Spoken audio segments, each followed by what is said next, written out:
Selamat pagi, siang, sore, malam teman-teman. Perkenalkan nama saya Michael Rafael Kurniawan dengan NIM 24101111211037 dengan nomor absen 50. Saya adalah mahasiswa program studi kedokteran program sarjana Fakultas Kedokteran dan Ilmu Kesehatan Universitas Lambung Mangkurat. Pada hari ini saya akan menjelaskan anatomi dan klinis dari kardiorespirasi dengan kakak asisten dosen Kak Dimas Ari Muzaki Putra dan dosen pengampu Dr. Oski Iliandri MKes. Mari kita mulai. Pertama-tama kita akan masuk ke dalam respiratori. Jadi respiratori berbicara tentang anatomi yang diperlukan untuk tubuh kita memasukkan oksigen dan mengeluarkan karbon dioksida. Jadi istilahnya pernapasan, ventilasi lah istilahnya. Sebelum nanti akan dihantarkan oleh pembuluh darah di dalam tubuh yang nanti akan dijelaskan di bagian vaskularisasi ke belakang. Oke, kita lanjut. Jadi kita lihat di sini ya.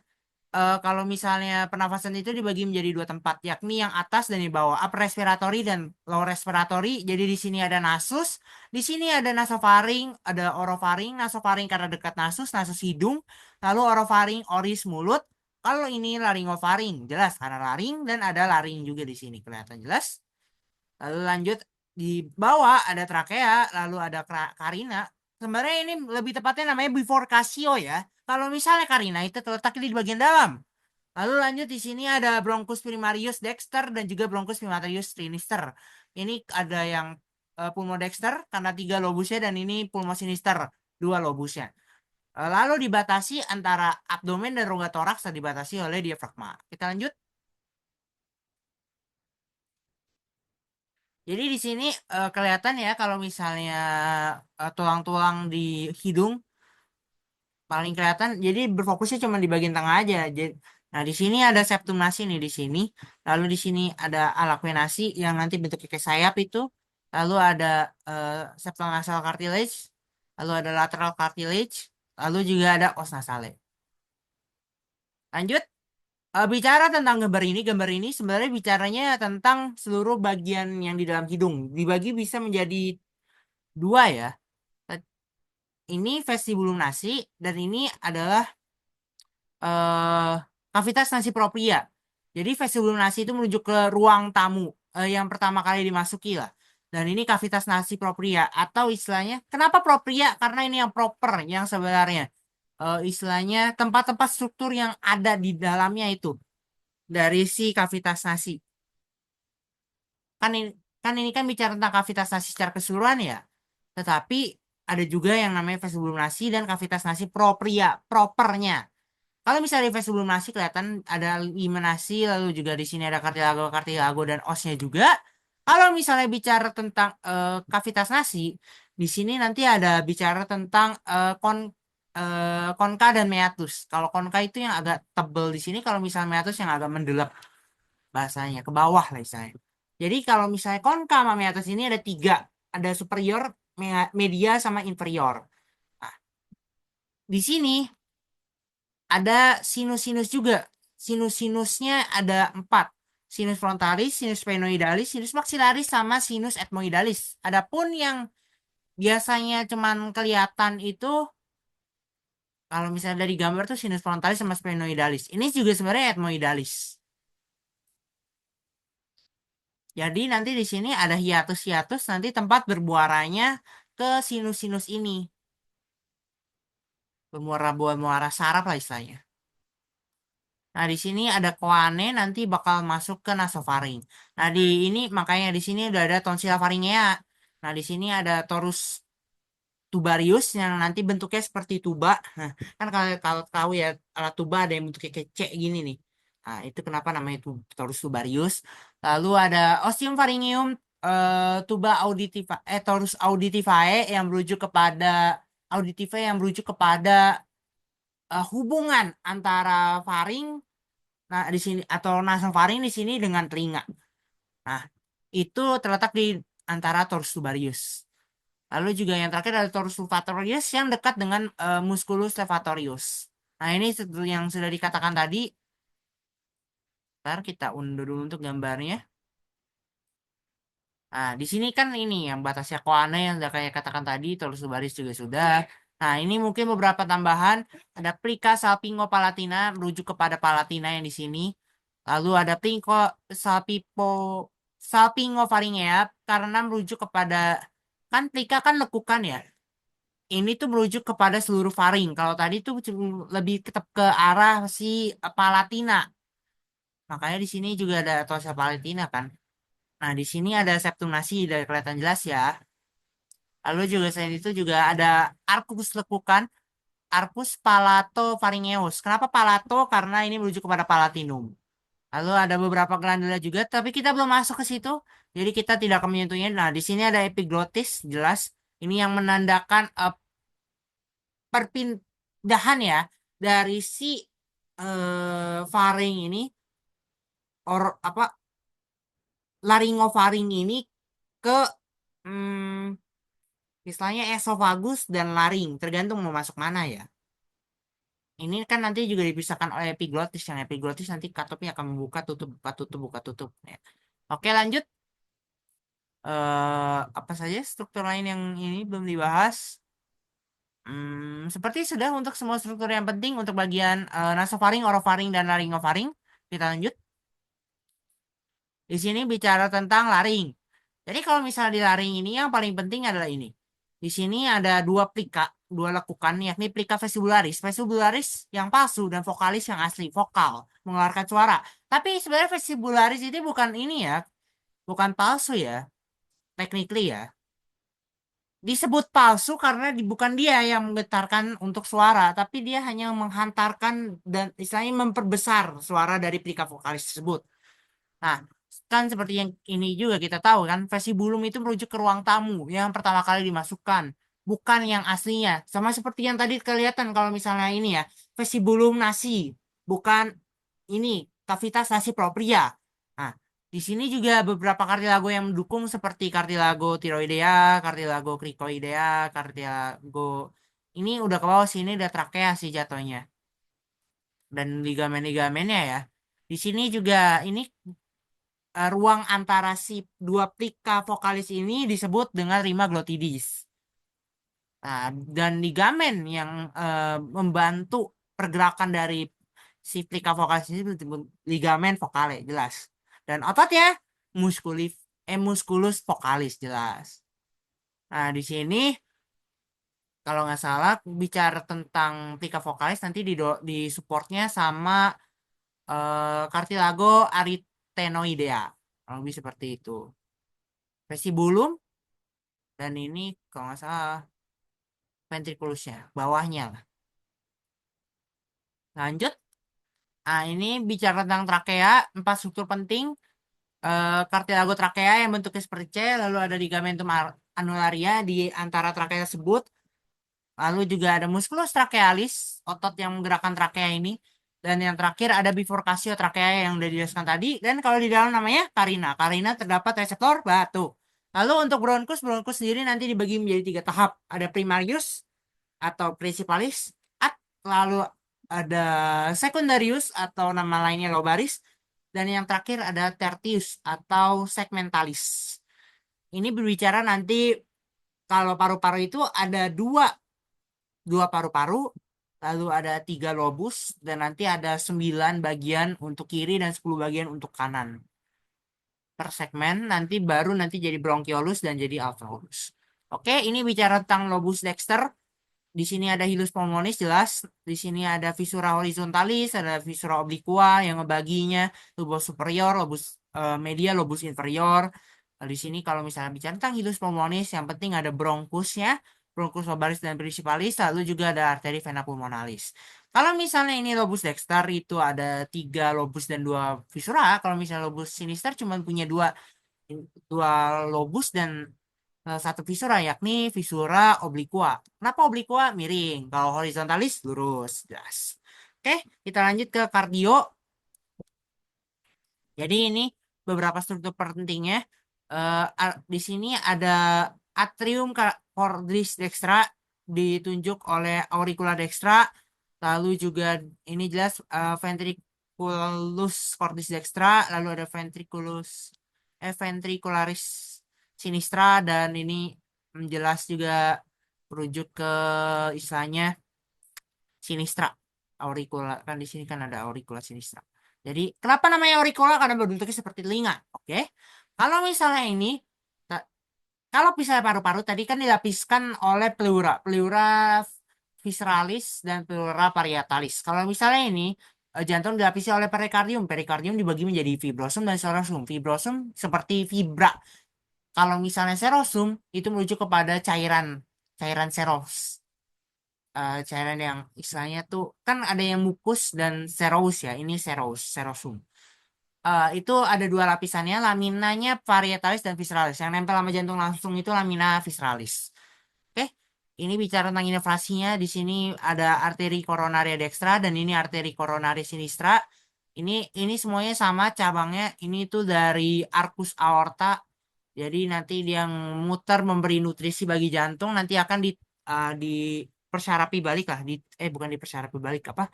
Divaskularisasi kembali ke venanya. Nah, kan seperti ini misalnya eh, di ventriculus nih ada di sini pertukaran terjadi. Oke, lanjut. Nanti semuanya bakal kembali. Nah, di sini mungkin struktur yang paling penting untuk ditunjuk adalah adanya sinus coronarius, yakni vena terbesar pada jantung. Nanti akan kembali ke superior vena cava kalau nggak salah.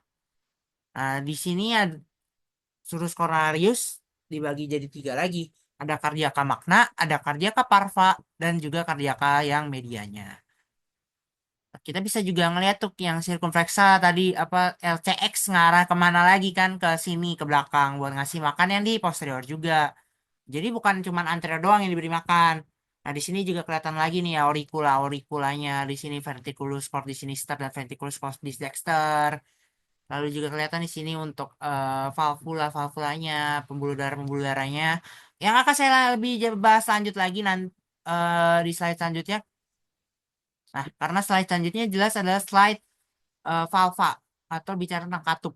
Jadi katup tuh ada empat. Pertama ada katup valva trunci pulmonalis merujuk kepada arteri pulmonalis. Kalau misalnya ini merujuk jelas kepada aorta, ini karena ada ini bikuspid merujuk kepada yang antara ini yang nanti bakal eh apa kak aorta dan ini tricuspid yang nanti bakal ngarah ke ya arteri pulmonalis. Ini mengarah doang ya yang dimaksud ya, jangan salah tangkap ya. Kalau misalnya di pembuluh darahnya ada katup yang beda lagi. Ini katup yang ini kalau misalnya penggunaan penutupnya. Ini dibagi menjadi ininya ada anterior sinistra dextra, ada sinistra dextra posterior. Kalau ini bikuspid jelas arterior posterior doang. Kalau ini ada anterior posterior sama ini ada septumnya. Nah, udah kurang lebih itu aja. Nah, bisa dilihat juga ini aorta di sini ada arteri koronaria kan. Nah, kelihatan jelas.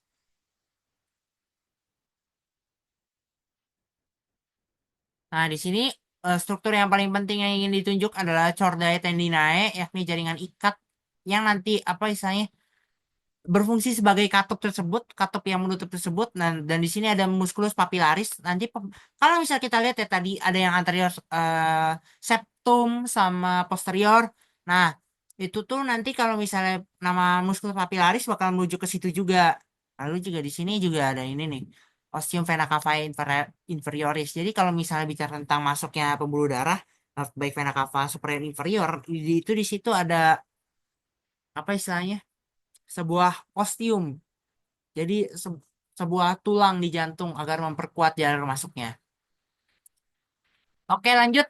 Di sini persarapan jantung jelas ada dua nervusnya, ada nervus vagus dan juga eh, nervus cardiacus cervicalis, baik yang inferior, medius ataupun yang superior. Nah, ini nervus vagus tuh kalau nggak salah nervus central nerve 10 kalau nggak salah. Dan itu berfungsi sebagai parasimpatis, sementara yang hijau itu simpatis. Kita lanjut. Oke, sekarang vaskularisasi. Kita vaskularisasi ini bicara tentang bagaimana arteri subclavia nanti bergerak ke arteri brachialis turun ke bawah, nanti kebagi-bagi ada profunda brachii, ada thoracica lateralis, atau thoracica interna juga bisa. Lalu juga nanti kemana-mana lagi ada circumflexa humeri anterior. Selalu diingat circumflexa berarti muter. Nah, dari brachialis nanti ke bawah. Di sini nanti ke radialis ulnaris. Kan kalau radialis ke jempol, ulnaris ke sini. Nah, di sini ada kolateralnya, lalu juga di sini ada interosea. Kenapa harus ada kolateral? Biar nanti supply-nya nggak ke satu aja. Kalau misalnya tiba-tiba satu putus, bahaya. Nah, di sini ada arcus palmaris, superficialis, dan juga profunda. Nanti kembalinya kurang lebih juga sama. Kalau di vena radialis ulnaris nanti juga ada vena basilica sama vena sepalika buat baliknya. Nanti juga tetap aja sih sama aja berujungnya nanti ke brachialis sama subclavia. Lanjut, ini kalau misalnya bicara ke arah otak ya, ini ada meningea, lalu juga ada temporalis superficialis. Ini bicara kurang lebih nanti berfokusnya kepada kepala-kepala, nanti bakal kumpul semuanya ke arteri karotis interna. Dan juga mungkin ada sedikit yang nanti ke arah arteri vertebralis, tapi mayoritas nanti ke arteri karotis interna dan juga arteri karotis eksterna yang akan menjadi arteri karotis komunis. Sebenarnya bicaranya lebih tepatnya sih ini sih. Arteri karotis komunis terbagi menjadi dua, karotis eksterna interna nanti bakal kemana-mana. Yang lebih banyak jelas karotis eksterna nanti ke bisa lihat ke temporalis. Karena kan kalau eksterna nanti dia keluar dari si ini ya, dari skull.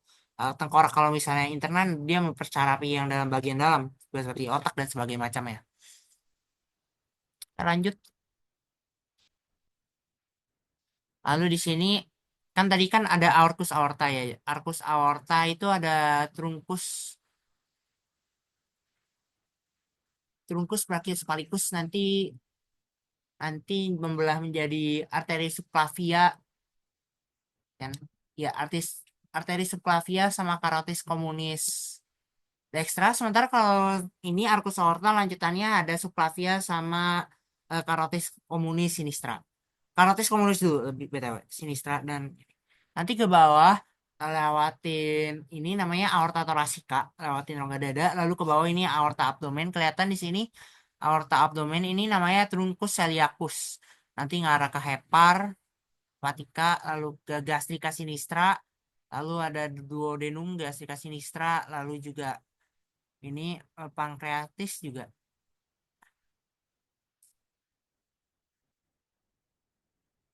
Selain itu di aorta abdominal juga ada arteri mesentrika superior.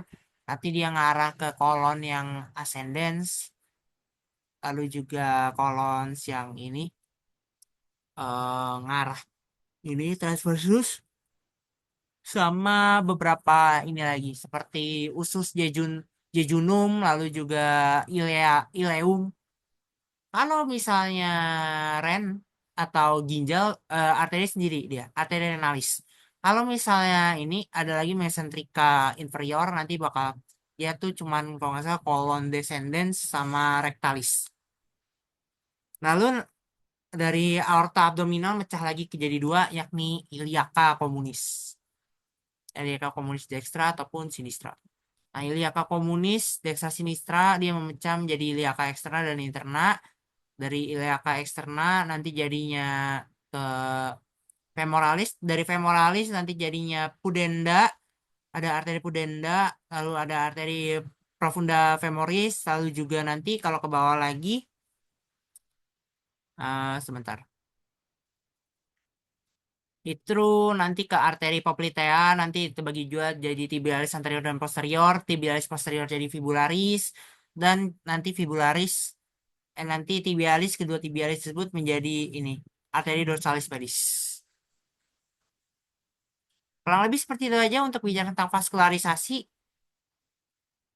Kita lanjut lagi untuk yang klinisnya. Klinisnya untuk respirasi ada rinitis, yakni inflamasi pada selaput lindir, lalu pneumonia, infeksi pada radang paru, laringitis, radang pada laring, hemotoraks, dapatnya darah pada rongga dada. Oke, yang terakhir untuk kardio klinisnya ada banyak sebenarnya, ada left heart failure, ada ini. Dan kalau misalnya terjadi kerusakan pada vaskularisasi bisa banyak banget sebenarnya. Ada hematozezia, ada hematozezia, hematoemesis, tergantung aja nanti muntah darah atau terdapat darah pada feses ya kan. Kalau misalnya bicara tentang vaskularisasinya yang hancur. Tapi kalau misalnya bicara tentang jantung, kemungkinan besar terkait dengan sepral defect ataupun kegagalan pada masa embriologi.